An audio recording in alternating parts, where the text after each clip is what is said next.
మన పూర్ణిమ సిల్క్స్ లో కాదాంబరి కలెక్షన్స్ స్వచ్ఛమైన కంచి పట్టు చీరలు. వివరాలకు కాల్ చేయండి.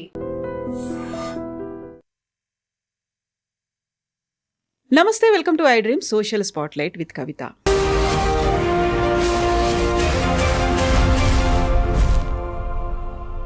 ఎక్స్క్లూజివ్ బోల్డ్ కంటెంట్ అంటూ సబ్స్క్రైబర్స్కి వీడియోలు, ఫోటోలు, రీల్స్ రూపంలో అందిస్తున్నటువంటి ఇన్ఫ్లుయెన్షియర్ల సంఖ్య ఈ మధ్య కాలంలో విపరీతంగా పెరిగింది. కేసులు పెట్టినప్పటికీ కూడా నెగిటివ్ పబ్లిసిటీ కలిసి వచ్చింది, వాళ్ళ సబ్స్క్రైబర్స్ కౌంట్ పెరుగుతోంది అనేటువంటి వార్తలు చూస్తున్నాం. ఇక్కడ తప్పు పట్టాల్సింది ఎవరిని? ఎక్స్క్లూజివ్ బోల్డ్ కంటెంట్ అందిస్తున్నటువంటి ఇన్ఫ్లుయెన్షియర్స్దేనా, లేకుంటే వాటి పట్ల అట్రాక్ట్ అయ్యి డబ్బు పెట్టి మరి మనం ఎక్స్క్లూజివ్ కంటెంట్ చూస్తున్నటువంటి పబ్లిక్ది కూడానా? మనతో పాటుగా ఉన్నారు motivational speaker and life skills coach Rajitha Mynampally గారు. హలో అమ్మ, నమస్తే. నమస్తే కవిత, ఎలా ఉన్నారు మీరు? గుడ్. సో ఈ ప్రస్తుతం కనిపిస్తున్నటువంటి ఈ ట్రెండ్స్ని చూసిన తర్వాత బోల్డ్ అంత ఇష్యూస్ అవుతున్నాయి, నెగిటివ్గా ప్రొపగండా అవుతోంది. ఇవన్నీ అయినప్పటికీ కూడా ఒక ఐరనీ అంటారా, లేకుంటే లైక్ దాన్ని బ్లెస్సింగ్స్ ఇన్ ద డిస్గైజ్ అని అంటారా, ఉన్నటువంటి కౌంట్ కంటే కూడా సబ్స్క్రైబర్స్ విపరీతంగా పెరిగిపోతున్నారు. అప్పుడు తప్పు పట్టాల్సింది ఎవరిని అంటారు మీరు? అసలు దీని గురించి ఏం మాట్లాడతాము? ఫస్ట్ ఆఫ్ ఆల్ తప్పు అని చెప్పుడు కంటే దీన్ని పబ్లిసిటీకి, ఇప్పుడు మీరు అన్న ఎవిడెన్స్ కూడా ఇచ్చారు నాకు. నేను ఇది 3-4 రోజుల క్రితమే చెప్పా. మీరు ఇది మరీ చెప్పడం వల్ల అసలు విష్ణుప్రియ అంటే కొన్ని టీవీ దగ్గర చూసినప్పుడు ఆ అమ్మాయి బోల్డ్గా ఇన్నసెంట్గా మాట్లాడి అల్లరిగా చేస్తుంటే okay, what ever like bold acting అక్కడ మందం సీరియల్స్ మందమో టాపిక్స్లో చేసినప్పుడు ఓకే, ఈ అమ్మాయి చాలా రియల్ ఏమో, చాలా కష్టాలు పడొచ్చిందేమో అని వాస్తవంగా చెప్తున్నా ఒక రకమైన మంచి అభిప్రాయం అయితే ఉండింది. హానెస్ట్గా రష్మిది గురించి ఏదో చెప్పి తను ఏడ్చింది ఒక దాంట్లో, ఇప్పుడు ఒక్కసారి చూశాను నేను అట్లా. సో అది ఈ సబ్స్క్రిప్షన్ అంటే నేను రెడీ లేను నమ్మడానికి. Because I had one kind of a respect. అంటే ఒక కష్టపడి వచ్చిన అమ్మాయి అని రెస్పెక్ట్ అనకుండా ఒక మంచి అభిప్రాయం. అరే పిల్లలు కష్టపడి వస్తున్నారు, ఏదో అలా ఉన్నంత మాత్రాన వాళ్ళని పూర్తిగా అందరినీ బ్యాడ్ అని అనుకోవద్దు అని నాకు నేను ఒక నరేషన్ ఇచ్చుకున్న రోజులు ఒక 2 years బ్యాక్ ఎప్పుడో ఒక షోలో కట్ చేస్తే ఇది విన్న తర్వాత యాక్సెప్టెన్స్ వాజ్ వెరీ హార్డ్. నేను ఏం మాట్లాడతాను? నేను వచ్చి ఏం మాట్లాడమంటారు చెప్పండి? అసలు మీరు మరీ చెప్పి నేను అన్నదే జరిగింది. ఇప్పుడు మీరు అన్నట్టు పబ్లిసిటీ ఇవ్వడము, అసలు తెలియని ఇలాంటి చేస్తారు అని తెలియని కామన్ ప్రజలకు యూట్యూబ్లో కనిపించి ఇలా చేస్తుంది అంటే అసలు వాడు చేసింది తప్పు అనేది వినడు. సెలెక్టివ్ లిజనింగ్, ఓ ఇది ఉందా అని చెప్పేసి సబ్స్క్రిప్షన్స్ చేసుకున్నారు. అసలు ఏముందో చూద్దాం, అసలు ఏముందో చూద్దాం అని కాదు, ఉండాల్సింది వాళ్ళకి ఇష్టమైంది ఉందని తెలుస్తోంది కాబట్టి దే వాంటెడ్ ఇట్. అండ్ 399 రూపీస్కి నువ్వు కూర్చున్న జాగాల నుంచి నువ్వు కళలో ఊహించుకునే అమ్మాయి ఇట్లా నువ్వు ఎక్కడో పోయి సినిమాల్లో కూర్చొని ఒక 2 గంటలే 3 గంటలే చూసేది రోజు నువ్వు కనిపిస్తానంటే ఆబ్వియస్లీ వెళ్తున్నారు. ఇక వాల్యూస్ చూపించేదా వాళ్ళకి బుద్ధి లేకపోయినా చూసే వాళ్ళకి బుద్ధి లేదా అని మాట్లాడడానికి అసలు ఆ బుద్ధి లేదా అనే కాన్సెప్ట్ ఎప్పుడో గంగలో కలిసిపోయింది మన లైఫ్లో. వాల్యూస్ కల్చర్ ఎక్కడుంది? ఇప్పుడు ఎవరైతే చేస్తున్నారో ఆల్రెడీ నీకు ఒక సోషల్ స్టేటస్ ఉంది, నువ్వు చాలా కష్టపడి పైకి ఎదిగావు, చాలామంది ఇన్ఫ్లుయెన్సెస్ చేస్తున్నారు అని అంటున్నారు. నాట్ ఓన్లీ ఆ అమ్మాయి, ఈ మీద బయటపడనివి చాలా ఉన్నాయి కథలు అని చెప్తున్నారు. సో నేనేం అనుకుంటున్నానంటే నాకు అనిపించింది దీన్ని మనం మీడియాలో మాట్లాడడం వల్ల కూడా నిజంగా హానెస్ట్గా ద మోస్ట్ ఇంట్రెస్ట్ లేకుండా డిసింట్రెస్టెడ్గా మాట్లాడినా కానీ అమ్మాయిలకు ఎందుకు మాట్లాడారు మేడం మరి మీరు అని చెప్తే కనుక వై దే ఆర్ డూయింగ్, ఎందుకు చెయ్యకూడదు నేను చెప్తాను. నువ్వు ఎందుకు చేయడం ఏంటంటే ఓ లోన్లీనెస్. ఓకే, ఇక్కడ యాక్టింగ్ చేస్తారు, చేసిన తర్వాత ఇలా యాక్ట్ చేసి ఇదా ఇన్ఫ్లుయెన్సెస్ ఉండడం వల్ల టూ మచ్ మూవింగ్ విత్ అబ్బాయిలు మొత్తం ఇట్లా వీళ్ళను ఎవరు కరెక్ట్గా కూడా లవ్ చేయడానికి కూడా ఎక్కువ ఇష్టపడరు. Use and throw. పాపం వాళ్ళకు కూడా చాలా లవ్ ఫెయిల్యూర్స్ ఉంటాయి, getting into the relationship and breaking struggles చాలా బ్రోకప్ చాలా జరుగుతాయి. బ్రేకప్స్ జరిగిన తర్వాత they will be loneliness. At the same time ఒకప్పుడు యూట్యూబ్లలో వచ్చిన మనీ ఇప్పుడు రావడం లేదు. సో వేరే వాళ్ళది కూడా ఆ మనీ ఏదైతే బ్రాండ్లకు అలవాటు పడి లేకపోతే లగ్జరీస్కి అలవాటు పడి మమ్మల్ని చూస్తున్నారని ఒక హైప్, నేను విజిబిలిటీ ఉన్నాను, నన్ను ఎలా చూస్తున్నారు, వాళ్ళు ఎలా ఊహించుకుంటారు, నేను ఏంటి అనేది కాదు. నాకున్న వెపన్ నా బాడీ. సో నన్నైతే వాడు ముట్టుకోవట్లేగా. Yep. యాజ్ ఆఫ్ నౌ సబ్స్క్రిప్షన్లో they not touching me. So just నేను చూపిస్తున్నా. నేను చూపించకపోతే ఏంటి, పెద్ద పెద్ద పాన్ సైట్లు పెద్ద పెద్ద ఎక్కడెక్కడో బోల్డ్ జరుగుతున్నాయి కదా. Just I'm using it. See the narration. వాళ్ళకు కల్చరు వాల్యూస్ అనేవి గుర్తుకురావు. ఒకటి లోన్లీనెస్, ఒకటి మనీ, బ్రాండ్స్ ఏదైతే వాళ్ళకి అలవాటు పడి ఉంటారో వాళ్ళని కీపప్ చేయాలి.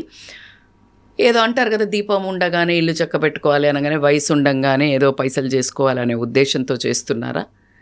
ఈ ఉద్దేశంలో ఒకళ్ళని చూసి ఒకళ్ళు, అండ్ ఆ చూసే వాళ్ళు ఎవరైతే ఉంటారో వాళ్ళ సంఖ్య పెరుగుతుంది. ఇప్పుడు చూడండి, అసలు చెడు చెడు చెడు అని నోరు నెత్తిన పెట్టుకొని మనమందరం అరుస్తుంటే సబ్స్క్రిప్షన్లు ఆ లెవెల్లో 1000-1500 పెరిగినరంటే అసలు ఎక్కడున్నాం మనం? ఎక్కడున్నాం అంటే నీకు ఇప్పుడు చూసే వాళ్ళని ఎలా ఏమనంటారు కవిత? మీరు ఏమంటారు చెప్పండి? ఇప్పుడు సినిమాలలో కూడా అలాంటి వర్స్ట్ సీన్స్ ఇలాంటివి చాలా చూపిస్తారు. ఎక్కడి నుంచి అమ్మాయిలు సినిమా వరకు ప్రొఫెషనల్ పరంగా చూపించే వరకు ఒక అర్థం ఉంది. లైక్ సినిమాల్లో కూడా చూపిస్తారు బాడీ సిచ్యుయేషన్, డైరెక్టర్ డిమాండ్ చేసింది, సరే వాళ్ళకు ఏదో ఒకటి అనుకుందాం అబ్బా 3 గంటలు జస్ట్ అక్కడ మాత్రమే కట్టు గిట్టు అంటున్నాడు, చూపిస్తున్నాడు. ఇది నువ్వు స్వతహాగా నువ్వు ఎంచుకుని నువ్వు రోజు అదే పనిగా అంటే నువ్వు ఏంటి అంటే ఎస్పెషల్లీ ఇండియాలో పుట్టి ససేమిరా యాక్సెప్టబులే కాదు మన కల్చర్కి. ఎక్కడ పుట్టినా ఒక ఆడదానికి ఒక గౌరవం ఉన్నది అని అనుకునేవాళ్ళం. ఇక ఇండియాలో అయితే దేవతతో సమానమని మనం నోరు నెత్తి కొట్టుకొని బస్సులలో స్త్రీలకు స్పెషల్ అని, రిజర్వేషన్లని ఇవన్నీ చేస్తూ ఉంటే, కొట్లాడుతూ ఉంటే ఒకవైపు ఒక సంఘ హక్కులు వాళ్ళు, ఏంటిది? నీ బాడీని నువ్వు వాడుకుని ఎంత కావాలమ్మా నీకు తినడానికి? ఎన్ని బట్టలు కావాలమ్మా నీకు? ఒక 2-3 అంటే ఒక 2 పూటలు తినది 4 పూటలు తింటావేమో. నువ్వు 10 బట్టలు వేసుకుంటే వేరే వాళ్ళు 100 బట్టలు వేసుకుంటారేమో. బ్రాండ్ మీరు 1000 రూపాయలు తీసుకుంటే వాళ్ళు 50,000 తీసుకుంటారేమో. కానీ తీసి పడేసేదేగా. కానీ నువ్వు ఏదైతే నీ బాడీని చూపించి ఈ డబ్బులు ఈ లగ్జరీ అనుభవిస్తున్నావో బయటకు వచ్చి ఎవరికి తెలియదు అనుకున్నావు. పిల్లి కళ్ళు మూసుకొని పాలు తాగితే ఈ 1500 మందికే తెలుస్తుంది. ఆ సూచనోడు ఎవడు చెప్పుకోడు, ఎందుకంటే వాడు పరుగు పోయిద్ది కాబట్టి. సో యూఆర్ నాట్ పబ్లిసైజ్డ్ అనుకున్నావు. చూసారా కర్మ ఎట్లా కొడుతుందో? ఇప్పుడు ప్రపంచం అంతా తెలిసిపోయింది. అయితే మీరు అన్నట్టు సబ్స్క్రిప్షన్ పెరిగింది అని మీరు మురిసినా ఆమె మెంటల్ స్టిగ్మా ఏదైతే బ్యాక్గ్రౌండ్లో జరుగుతుందో, డిప్రెషను, ఇట్స్ నాట్ ఈజీ. మనం అనుకున్నంత ఇప్పుడు బ్లెస్సింగ్ ఇన్ డిస్గైజ్ డబ్బులు వస్తున్నావేమో. ఈ డబ్బులు ఏ సిల్క్ స్మిత అని కాపాడింది? ఏది కాపాడిందమ్మా? ఎంత డబ్బులుండి ఎన్ని సంపాదించినా కూడా ఆమెను అలాగే చూశారు కదా. దాని తర్వాత ఆమె సూసైడ్ చేసుకొని చనిపోయింది కదా. ఏ డబ్బులు కాపాడతాయి నీకు? ఒక అడుగు వేసిన తర్వాత డబ్బులు నిన్ను తీసుకెళ్తాయని అనుకోవడము, ఎస్పెషల్లీ ఆడవాళ్ళకి. ఈరోజు నేను ఈ వీడియో చేయడానికి not to publicise her, I want to show the horror show behind that. రేపొద్దున ఈ ఏజ్ అయిపోయింది, పెళ్ళేంటి? ఏంటి నీ జీవితం ఏంటి? నువ్వు అట్లా వెళ్తుంటే నీ పక్కనున్న ప్రతి ఒక్కడు నిన్న అదొక రాక చూస్తాడు చూడు. ఇప్పుడు ఏ డబ్బుతో తుడుస్తావు?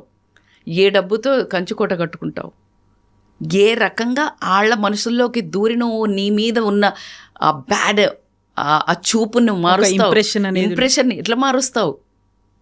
మేడం ఏం కాదు మేడం, వాడి ఇష్టం, నాకేంటి, నేను నా ఇష్టం అనే ఒక వర్డ్ని యూజ్ చేస్తున్నారు అనుకుంటే, రేపొద్దున నీకు పెళ్ళి ఈ ఒక good and bad in social media you will be ఈజీగా. మొన్న ఒక క్రికెటరు జస్ట్ 1 డేలా 1 నైట్లా 1 ఓవర్లా 6 బాళ్ళు తీసినందుకు 3000 సబ్స్క్రైబర్ల నుంచి ఇన్స్టాగ్రామ్లో 3 లక్షలు 4 లక్షలు ఇప్పుడు పెరిగిపోయి ఉంటుంది కాబట్టి over night.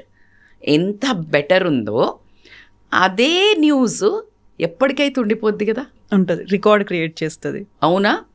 History will record, don't record your questions, history will record your answers. అవును. నీకేం కష్టాలు ఉన్నాయి, నువ్వు ఎందుకు పడ్డది, అందరు చూసిండ్రు, అందరు చూసిన వాళ్ళు తప్ప అని అక్కడ ఎవడు మాట్లాడాడు. పలానా అమ్మాయి ఇలా బిహేవ్ చేసిందా లేదా? రేపు నీకు పిల్లలు పుడితే ఏ మొహం పెట్టుకొని ఏ సంఘంలో బతుకుతా అనుకుంటున్నావు? నువ్వు బ్రతికినన్ని రోజులు నీకంటే చిన్నోళ్ళు ఉన్నారు, నీకంటే పెద్దోళ్ళు ఉన్నారు, నీ ఏజ్ వాళ్ళు ఉన్నారు. అంటే నీకు పిల్లలు పుట్టినాక మళ్ళీ వీళ్ళంతా కలుస్తుంటారు కదా ఎక్కడో ఒక్కడ, పలానా విష్ణుప్రియ వాళ్ళ అమ్మాయి, పలానా విష్ణుప్రియ వాళ్ళ అబ్బాయి. ఎవడు పెళ్లి చేసుకోవాలి? నీ మెంటల్ డిప్రెషన్ నువ్వు ఏ డబ్బులు పెడితే పోతుంది అనుకుంటున్నారు?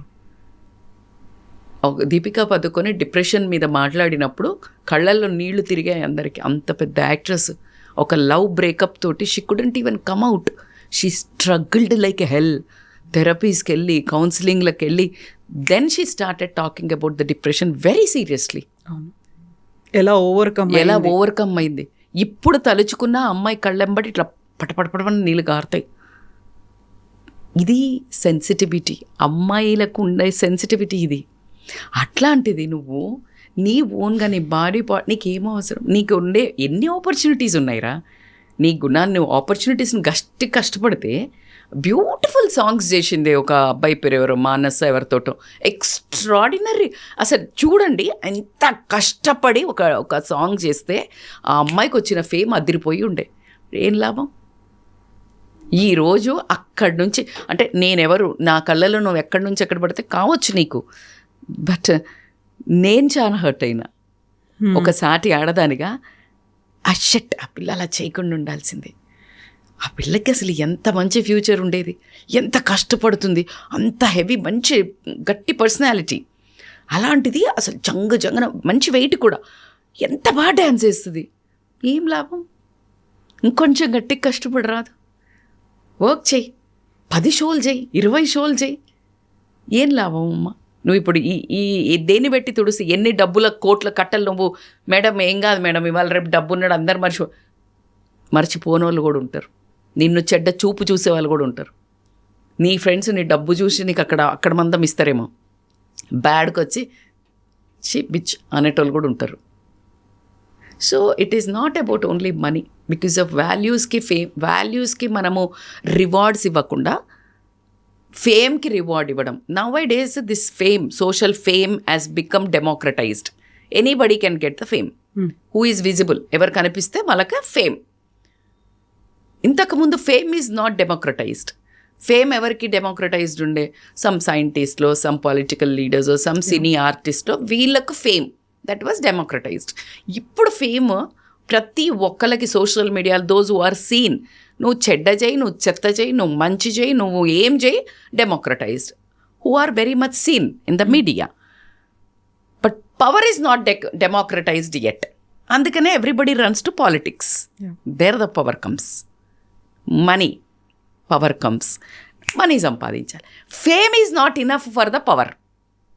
You're getting my point. Yeah. So at the same time, that is why everybody wants that fame. Fame ekkada konni rojulu unta, power kavali. Power enti moneylo undi, money sampadista. So this is how somewhere life lo asalu oka trupti, oka respect, oka value, ఈ పదాలన్నీ చాలా దూరాలకు అటకెక్కి ఎక్కడికో పోయినాయి. మార్స్కు పోతున్నారు కదా మనుషులు. వీటికంతే ముందు అవన్నీ ఎక్కడికి వెళ్ళిపోయాయి. ప్రపంచంలో ఇప్పుడు రూల్ చేస్తున్నది ఏంటి? ఎథిక్స్ లేవు, ఏం లేవు, జస్ట్ ఓన్లీ మనీ. ఆ మనీ ఏ రకంగా వచ్చినా సరే కావాలి. పవర్ కూడా అంతే, ఎవరిని చంపైనా తీసుకోవాలి. సో అది మనము రక్త సంబంధాలలో కూడా చూస్తుంటాము. తల్లిని చంపి ఆస్తి రాయించుకునేవాడు, చంపి ఏలు ముద్ర వేయించుకునేవాడు, జుట్టు బట్టి గుంజుకొని తల్లిదండ్రితో రాయించుకున్నవాడు. ఇట్లాంటి సమాజంలో బతుకుతున్నప్పుడు ఆమె వాళ్ళు అమ్ముకుంటుంది, వేరే వాళ్ళు మనసు అమ్ముకుంటున్నారు, డబ్బుల కోసం ఇష్టం లేని పెళ్ళిళ్ళు చేసుకుని డబ్బు ఉందని. Everywhere trading is going for money. So it's a very painful topic. కానీ అందరు అమ్మాయిలు అట్లున్నారా? లేరు. ఆ కొంతమంది అమ్మాయిలను చూసి సరే ఎలాగైతే ఏంటి ఇట్లనే అంటారు, చూడు ఆమెకి ఎంతమంది పెరిగినరో అని ఇంకెవరైనా అమ్మాయిలు కనుక వచ్చిన కొంచెం డబ్బులైనా కానీ అని మొదలు పెడదామని అనుకుంటే అంత ఈజీ కాదు. లైఫ్ చుక్కలు చూపిస్తుంది. ఆ తర్వాత రక్తం కళ్ళల్లోంచి కారాలి. ఎవ్వడు పాపం అనడు, ఎవ్వడు నీ దగ్గరికి రాడు. అలాంటి పాపిష్టి లోకంలో బతుకుతున్నాం. సావిత్రి అమ్మ బోలెడు మంచి పనులు చేసింది, ఎక్స్ట్రాడినరీ లేడీ. డబ్బు లేనప్పుడు ఎవరూ రాలే పక్కకి. సో నీకు సిల్క్ స్మిత సినిమాల్లో చేస్తేనే యాక్టింగ్, అది ఆవిడ షీఈ్ అ బ్యూటిఫుల్ లేడీ అట. యాక్టింగ్ చేస్తేనే తనకెవరు ఒక మంచి రెస్పెక్టబుల్ హోదా ఇవ్వని మనం జనాలు ఏంటి నువ్వు ఇలా సబ్స్క్రిప్షన్లు పెట్టుకొని చూడి సొల్లగాడ్చుకుని చూసేవాడు ఎవ్వడు నీకు రెస్పెక్ట్ చేయడు. వాడు కూడా నువ్వు డైరెక్ట్గా కనిపించినప్పుడు బ్యాడ్ లాంగ్వేజ్ యూజ్ చేస్తాడు, నువ్వు తట్టుకోలేవు. అండ్ బికాజ్ అప్పుడు ఎందుకు తిట్టావు అని నువ్వు అడగలేవు, బికాజ్ నీకు పే చేసిండు, నువ్వు ఇచ్చినావు హక్కు. వాడు ఏమని అంటాడు, యు ఆర్ గివింగ్ దట్ రెస్, you are getting my money. It's a very deep discussion. And ఎవరైతే ఇవి బ్లాక్మెయిల్స్ వస్తాయి, ఇప్పుడు ఈ అమ్మాయికి నార్మల్ ఉంటుంది అనుకుంటున్నారా లైఫ్? ఎవడు పడితే వాడు హై లెవెల్లో ఉన్న వాళ్ళు కానీ లేకపోతే ఎక్కడోళ్ళు కానీ they want her to come to use out of the way. If they don't come they blackmail. ఎన్ని ఉంటుందిరా, ఎన్ని ఉంటుంది. ఏంటి ఈ డబ్బులు ఏమైనా నవ్వుకొని డబ్బులు చంపాయి, హలో, ఈ డబ్బులతోటి నువ్వు మొత్తం లైఫ్ పే చేయాల్సి ఉంటుంది కష్టాలు. వయసు అయిపోయిన తర్వాత ఏంటి, ఇప్పుడేంటి ఇంకొక 10 ఏళ్ళు 5 ఏళ్ళు అయితే పెళ్లి చేసుకోవాలి, ఎవడు చేసుకుంటాడు నిన్ను? పుసుక్కుని ఇంకెవడో దరిద్రుడు దొరికిండి అనుకుందాం. పిల్లలేంటి, దరిద్రుడు అనొద్దు, ఆయన మహానుభావుడు అనాలి యాక్చువల్లీ. నిన్ను చేసుకున్నాక పిల్లల పరిస్థితి ఏంటి, అమ్మా నాన్నల పరిస్థితి ఏంటి, చుట్టాల పరిస్థితి ఏంటి? చుట్టాలను తీసేయండి అసలు, ఎందుకంటే వాడు ఏనాడు మనకి పనికి రాలేదు అనుకుందాం. So don't even dare to think. Because always నేను ఎప్పుడు చెప్తాను, నేను మీ ఇంట్లో ఒక అక్కనా, అమ్మనా, పిన్నినా, అత్తనా, ఫ్రెండ్నా, కోచ్నా, ఐ డోంట్ నో, ఒక వెల్ విషర్. బట్ ఈ రకంగా అండ్ మీడియాను కూడా దాన్ని ఒక పెద్ద చర్చనీయాంశంగా చేసి మనం కూడా చేయొద్దు. దీన్ని వార్నింగ్ లాగా ఇచ్చుకుంటూ పోవడమే కానీ ఇంకా సబ్స్క్రిప్షన్లు పెరిగినరు ఇవి అవి అని మనం ప్రమోషన్లు చేసుకుంటూ పోతే వాళ్ళకు ఫ్రీ ప్రమోషన్ దొరుకుతుంది. ఈ మధ్య అట్లా చాలా అయిన వాళ్ళందరినీ ఎక్కువగా మీడియా ఇంటర్వ్యూస్ చేయడం వల్ల they became popular and they are going to Bigg Boss, they are going to enjoying the limelight and they are thinking ఇప్పుడు ఇది ఇలా వెళ్ళొచ్చు, ఒక పాత్ చూపించి దాన్ని మనం హైలైట్ చేస్తున్నాం. అది నాకు కొంచెం ఇష్టం లేని కారణం కూడా. బట్ నా వేలో నేను చెప్తాను కాబట్టి మళ్ళీ ఎక్కడో ఒక భయం, ఎక్కడో ఒక బెంగ, వేరే యంగ్గా ముద్దుగా ఉన్న అమ్మాయిలు. కవిత మొన్న యూకేలో అనుకుంటా ఒక 18 ఏళ్ళ ఒక అందమైన అమ్మాయి గ్రాడ్యుయేషన్ అయింది అని చెప్పేసి somewhere she want to go to first time పబ్కి పోయిందంట. పబ్కి వెళ్తే అక్కడ ఎవరో యంగ్ అబ్బాయిలు జనరల్గా ఇస్తారు కదా, డ్రింక్ ఆఫర్ చేస్తారు. డ్రింక్ జనరల్గా తీసుకోవద్దని అంటాం, ఎవరు ఇచ్చింది కూడా. అసలు మనకు చిన్నప్పటి నుంచి నేర్పేదే కదా, ఎవరు చాక్లెట్ ఇచ్చినా తెలియనోడు ఏం తీసుకోవద్దని చిన్నప్పటి నుంచి నేర్పించింది. సో ఇప్పుడు ఇదే పాష్ అయిపోయింది అన్నట్టు, అట్లా మేనర్స్ కాదు, అట్లా టు సే నో అని అన్నట్టు పాపం ఎందుకో తాగింది. మీరు నమ్మరు, అది తాగిన జస్ట్ 5 minutesలా కింద పడిపోయి మొత్తం ఇట్లా అయిపోయి పారాలసిస్ అయ్యి అసలు న్యూరలాజిక్ మొత్తం పారాలసిస్ వచ్చేసింది. అసలు ఆ ఫోటో చూస్తుంటే నా కళ్ళలోంచి ఇలా కారిపోయినాయి. ఏ బిడ్డైనా మన బిడ్డేగా, ట్రూ. సో నేను ఎందుకు ఇది గుర్తు చేసి చెప్తున్నాను అంటే, డోంట్, అసలు ఎక్కడికి పోయినా ఎవ్వరి చేతుల మీదుగా తాగకండి. మీరు మొహమాటానికి ఏదన్నా ఒకటి, అందులో ఏం కలిపారో తెలీదు మనకి, మిమ్మల్ని ఎలా యూజ్ చేస్తారో తెలీదు. మేడం ఒక యూజ్ అయినరు కానీ అది మళ్ళీ షూట్ చేసి మిమ్మల్ని బ్లాక్మెయిల్ చేస్తారో తెలీదు. ఎక్కడికి వెళ్తుందో అసలు మీ లైఫ్ మీకు తెలీదు. మీరు ఒక్క అడుగు కథం లైఫ్ని మొత్తం ఎస్కలేటర్ మొత్తం ఎక్కడికో నిన్ను లోయల్లోంచి పడేస్తుంది. సో కాబట్టి మాకు ఇచ్చిన అవకాశం ఒక మంచి చెప్పడానికి నేను ఎప్పుడు చెప్తా, divine calling, this profession has choose me rather I choosing profession అని చెప్తాను. ఈరోజు కూడా నాకు ఖచ్చితంగా నా మాట వినే అమ్మాయిలు ఉన్నారు, నాకు పెట్టేవాళ్ళు ఉన్నారు. This generation is a big fans for you అని, యంగెస్ట్ ఫ్యాన్ అని పెడుతుంటారు. So whatever, and I want to warn you and at the same time guide you and direct you. Don't choose easy paths. అది కొంచెం short cuts pleasure మాత్రమే ఉంటుంది, కానీ pressure ఉంటుంది చూడు, లైఫ్ టైం ఉంటుంది. నీ కళ్ళ ఎవడు పట్టుకోలేదు, బట్ నీ కళ్ళల్లో నువ్వు చూసుకోలేవు, చాలా కష్టం అవుతుంది. మానసిక వ్యధ ఉంటుంది చూడు, అది ఇక్కడి నుంచి నీకు చూడడానికి దమ్ము సరిపోదు, ధైర్యం సరిపోదు, నువ్వు క్లియర్ చేయలేవు, ఎవ్వడు చూడలేదు, నువ్వు మాత్రమే అనుభవించాలి అది. So please I warn you all, don't get into this traps of ఎవరో ఒకళ్ళు ఏదో ఒకటి ఇచ్చారని. అట్ ద సేమ్ టైం ఇలాంటి ఇప్పుడు ఈ అమ్మాయి చేసినట్టు చచ్చినా చేయకండి. హోప్ ఇప్పుడన్నా అమ్మాయి తప్పు ఒప్పుకొని అది క్యాన్సిల్ చేసి అలా మార్పు ఏమైనా వస్తే బాగుంటుంది. నిజంగా నేను విష్ణుప్రియ ఒకప్పుడు కష్టపడి పైకి వచ్చిన అమ్మాయి అని అలా లోపల ఒక చిన్న సాఫ్ట్ కార్నర్ ఇలా ఉండే. ఇప్పుడు చాలా చాలా కోపం, బాధ, రేపు నీ ఫ్యూచర్ ఏమవుతుందో భయం కూడా వేస్తోంది ఒకవైపు. థ్యాంక్ యూ సో మచ్ అమ్మ. Thank you so much Kavitha.